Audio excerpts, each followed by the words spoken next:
मैं डॉक्टर संतोष कुमार उपाध्याय अभिनव भारत एकेडमी के YouTube channel पर एक बार आपके समक्ष पुनः उपस्थित हूँ। एक ऐसा यूट्यूब चैनल जिस पर केवल और केवल विषयगत बातें होती हैं। मित्रों, किसी भी प्रकार के फजूल की बातें इस चैनल पर नहीं की जाएंगी। केवल ड्यू टू पॉइंट की बात, विषयगत बात। आज मैं आपके समक्ष लोकार्नो संधियां का वीडियो लेकर के आपके समक्ष उपस्थित हुआ हूं। लोकार्नो संधियों की जो पृष्ठभूमि है वह ब्रिटिश अस्वीकृति से जेनेवा प्रोटोकॉल की अकाल मृत्यु हो गई। कहने का मतलब जेनेवा प्रोटोकॉल समाप्त हो गया क्योंकि ब्रिटेन उसको अस्वीकार कर दिया। और ब्रिटिश अस्वीकृति से जेनेवा प्रोटोकॉल की जब अकाल मृत्यु हो गई और फ्रांस का राष्ट्रसंघ द्वारा सुरक्षा प्राप्ति का एक महत्वपूर्ण प्रयत्न असफल हो गया, अब फ्रांस ने सुरक्षा की अपनी खोज की दिशा में थोड़ा परिवर्तन कर दिया। अब तक फ्रांस सामान्य व्यवस्थाओं के द्वारा राष्ट्रसंघ की सामूहिक सुरक्षा की व्यवस्था को दृढ़ करने का प्रयत्न कर रहा था।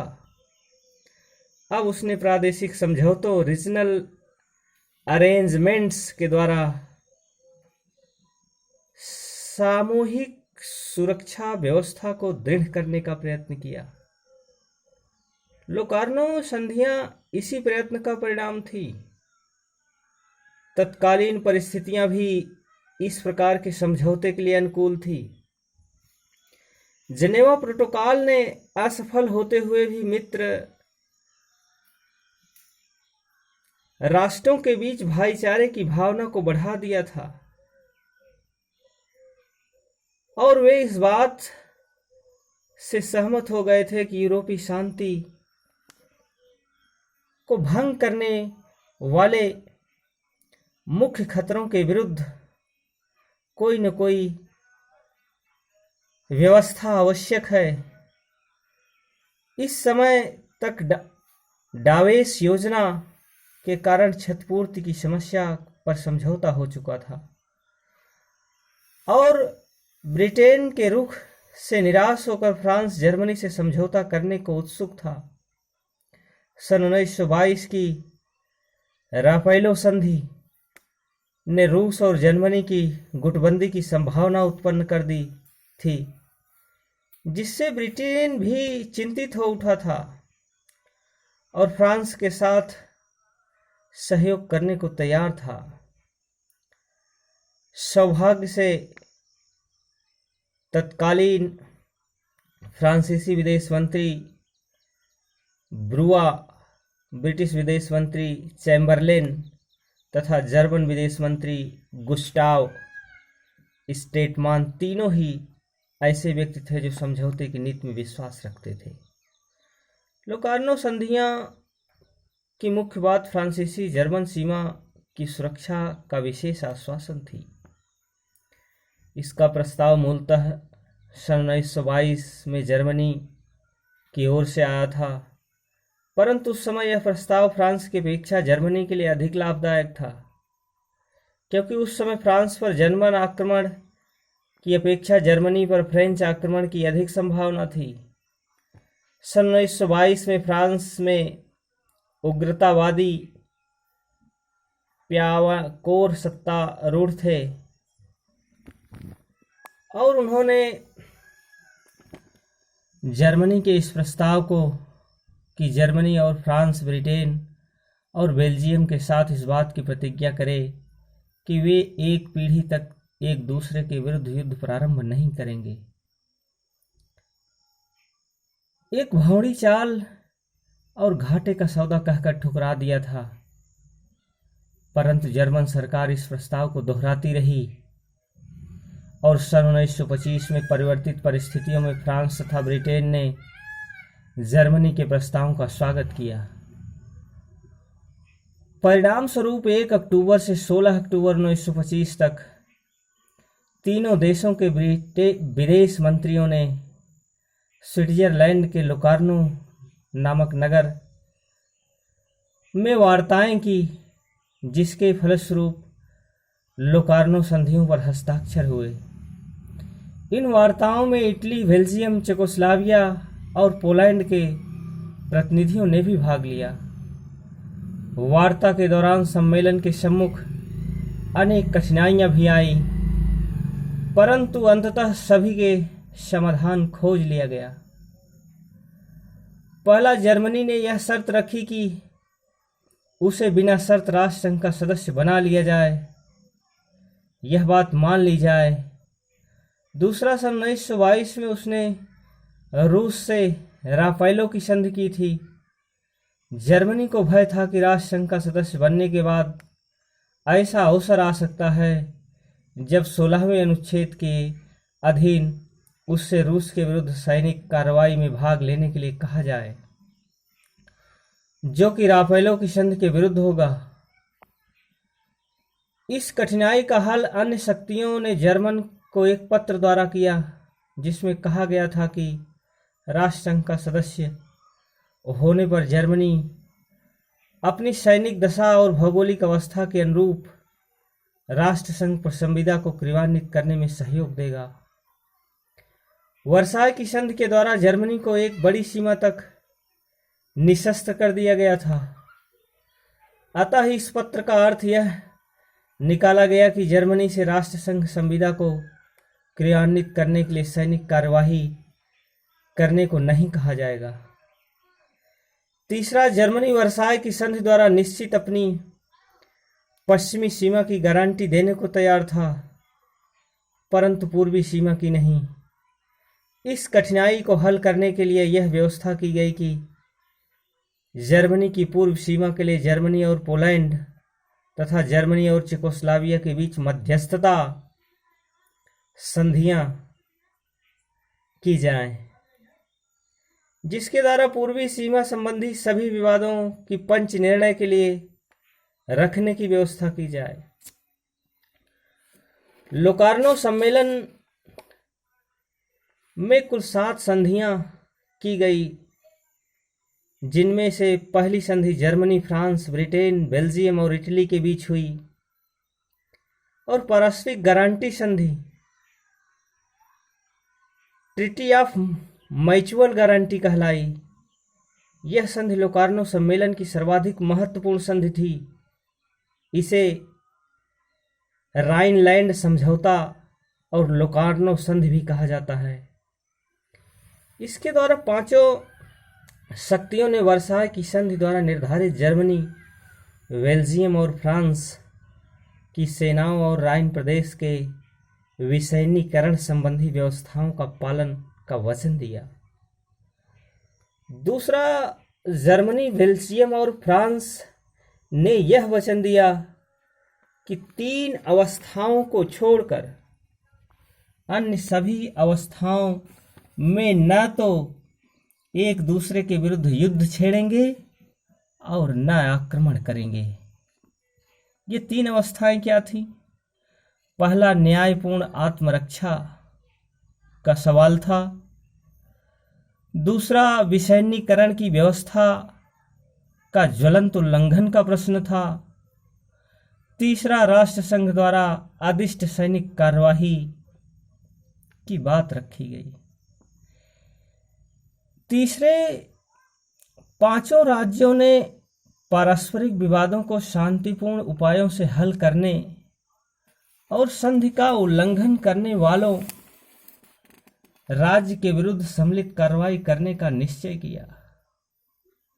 चौथा, यह भी किया कि यदि इस संबंध में विवाद हो कि संधि का उल्लंघन हुआ है अथवा नहीं, तब इसका निर्णय राष्ट्रसंघ की परिषद को सौंपा जाएगा। 5वां, जर्मनी को राष्ट्रसंघ का सदस्य बनाने की व्यवस्था की गई। लोकार्नो की दूसरी, तीसरी, चौथी और 5वीं संधियां मध्यस्थता संधियां थीं। ये संधियां एक और जर्मनी और दूसरी ओर क्रमशः बेल्जियम, फ्रांस, पोलैंड और चेकोस्लोवाकिया के मध्य हुई थी। इनके द्वारा यह व्यवस्था की गई कि जर्मनी तथा इन राष्ट्रों के बीच उत्पन्न होने वाले जो विवाद कूटनीतिक वार्ता से नहीं सुलझाए जा सकेंगे, वे किसी मध्यस्थ या अंतर्राष्ट्रीय न्यायालय को सौंपे जाएंगे। छठी संधि फ्रांस और पोलैंड तथा सातवीं संधि फ्रांस और चेकोस्लोवाकिया के मध्य की गई।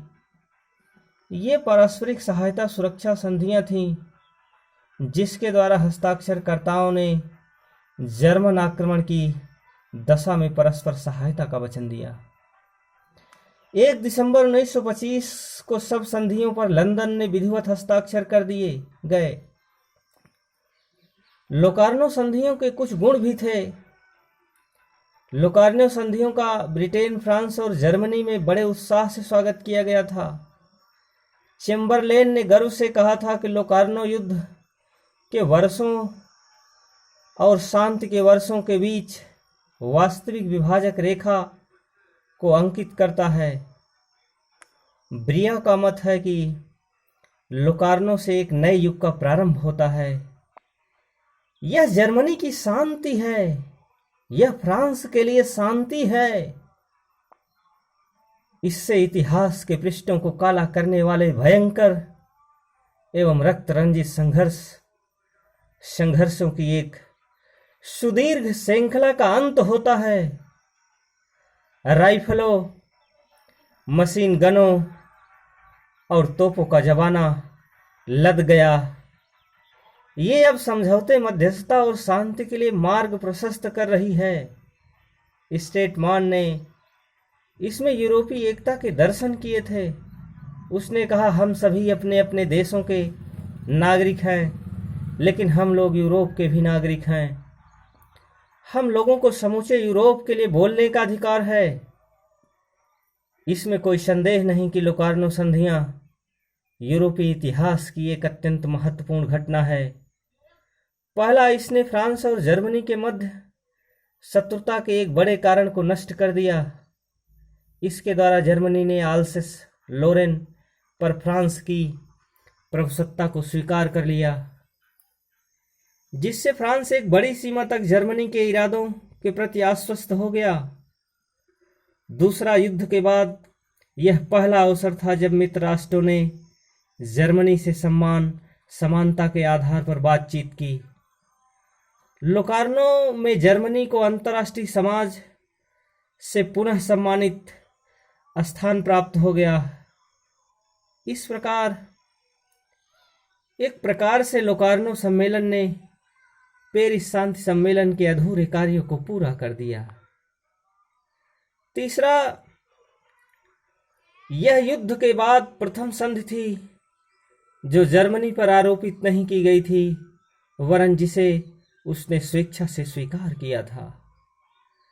चौथा, यह पहला अवसर था जब महायुद्ध से पराजित पक्ष को भी अपनी शिकायतें रखने और अन्यायपूर्ण व्यवस्थाओं के विरुद्ध अपना मत प्रकट करने का अवसर प्राप्त हुआ। लोकार्नो सम्मेलन के विरुद्ध अपना मत प्रकट करने का अवसर प्राप्त हुआ।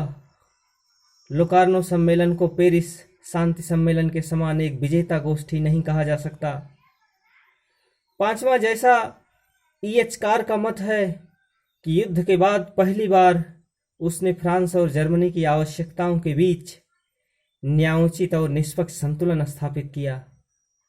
इसके द्वारा ब्रिटेन ने न केवल फ्रांस को जर्मनी आक्रमण के विरुद्ध सुरक्षा का आश्वासन दिया, वरन जर्मनी को भी फ्रांसीसी आक्रमण के विरुद्ध सुरक्षा का आश्वासन दिया।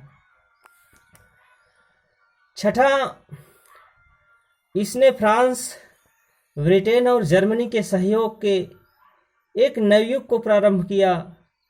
फ्रांस इसे ब्रिटिश फ्रांसीसी मैत्री का नवीनीकरण मानता था। जर्मनी उसे वर्साय की प्रतिरोधपूर्ण नीति का अंत समझता था। ब्रिटेन का विचार था कि उसने यूरोप में पुनः शक्ति संतुलन की स्थापना कर दी है, जिसमें ब्रिटेन की स्थिति जर्मनी और फ्रांस के बीच उस मध्यस्थ की सी है जो समय समय पर अपने हित के अनुसार उसमें से एक दूसरे का पक्ष लेने का निर्णय करता है। इस प्रकार लोकार्नो ने तीनों शक्तियों को संतुष्ट कर अंतर्राष्ट्रीय स्नेह और सौहार्द का वातावरण स्थापित कर दिया। जिससे लैंगसम के शब्दों में वह विश्व इतिहास में नवीन युग का मार्गदर्शक बन गया। इसकी कुछ अवगुण थे, इसमें कुछ दुर्बलताएं थी। लोकार्नो संधि की जो दुर्बलता थी वह सर्वथा दोष रहित नहीं थी, लोकार्नो संधि भी, क्योंकि जहां यूरोपीय इतिहास में एक नए युग का प्रारंभ थी, वहीं वे एक महान कूटनीतिक भ्रम भी थी।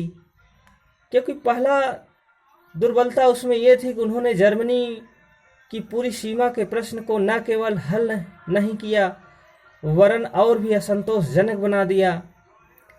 जर्मनी ने अपनी पूर्वी सीमा की अखंडता की गारंटी देने से इनकार कर यह स्पष्ट कर दिया कि वह पोलैंड और चेकोस्लोवाकिया के उन प्रदेशों पर जिसमें जर्मन लोग बड़ी संख्या में निवास करते हैं फिर से अधिकार करने का प्रयत्न कर सकता है। दूसरा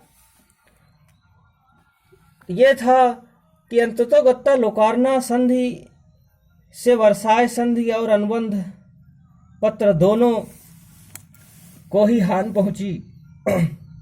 तीसरा, लोकार्नो संधि एक बड़ी सीमा तक अवास्तविक थी।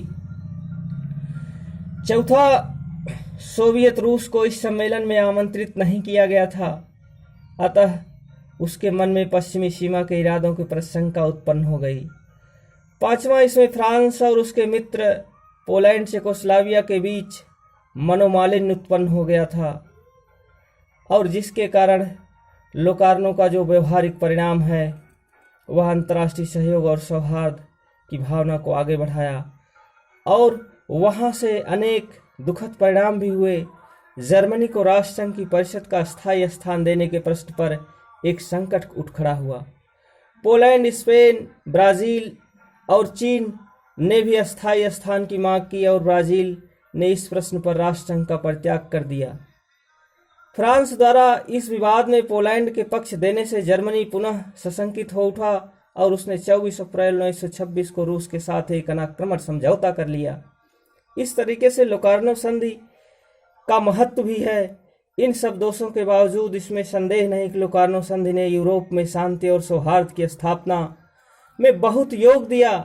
एक दृष्टि से यह कहा जा सकता है कि यह प्रथम महायुद्ध के अंत सन